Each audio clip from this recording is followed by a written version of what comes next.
Boker Tov. Thank you for that very warm greeting. So some of you have seen me around. I've been in Tefillah with some of you before.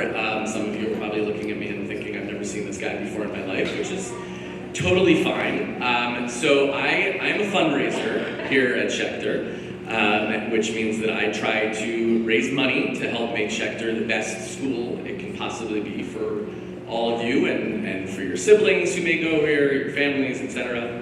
And I grew up going to Jewish day school myself in the Hartford area, and that's actually where my Maamin begins. I was in third grade, so a little younger than all of you, and believe it or not, I was not always as tall as I am now. I know it's a little crazy. My 5'4" frame was not yet fully grown, and I was shorter than I am now.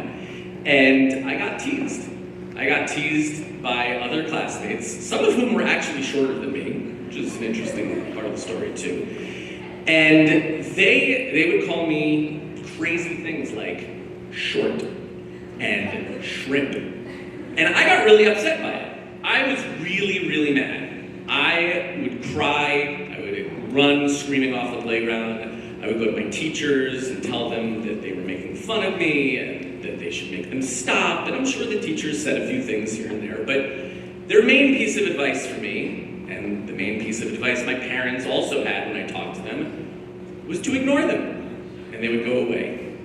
And as a third grader, I wasn't ready to accept that. I did not think that it would work. I was too afraid to try. Whatever it was, I was not going to take the grown-ups' advice. And they were probably right when I look back on it. Ignoring them probably would have worked, but it just wasn't what I was prepared to do. And so I continued my strategy of yelling and screaming and running away crying every time they would do it, which of course didn't get me anywhere. And then after a few weeks, months, I don't know how long it carried on for, my brother and I were talking about it one day. And some of you actually may know my brother if you have older siblings that can. And he actually taught at this school about 1 million years ago.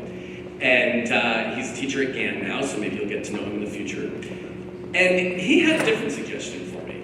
He said, if you can't beat him, join him. If you can't beat him, join him. Has anybody ever heard that saying before? Right.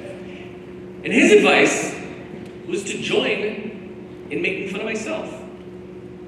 If they were going to call me short, I should call myself short and see how that works.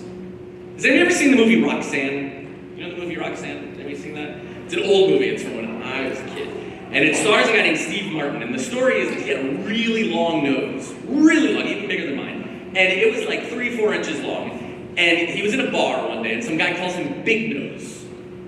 And Steve Martin stops. And people are in the bar like, what's he going to do? Is he going to hit him? Is he going to cry? Like, what's he going to do? And Steve Martin says, I am going to come up with 20 jokes about my nose that are better than Big Nose. And in one of the best scenes in cinema history, he comes up with 20 jokes on the spot. Okay, he had a script. But he comes up with 20 jokes that seem to be on the spot about his own nose that are better than the Big Nose comment that the idiot in the bar made. And so that was sort of the strategy that I took with me to the playground. And with as much braveness as I could muster, I went back to the playground, and when one of the kids called me short, I said, you're right! I am short! Isn't that crazy? Who knew? And I remember they look on their face, they were like, wait, what?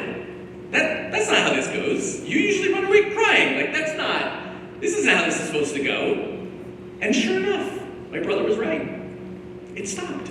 Because I was making fun of myself. And it didn't stick anymore. The kids didn't have anything to say that would actually hurt my feelings because I was joining in on it. And it worked. And so I carried that with me, not just in that situation, but going forward for the rest of my life. There are a lot of different ways to handle a situation like that. Ignoring kids like that is certainly one possibility. But this was what worked for me.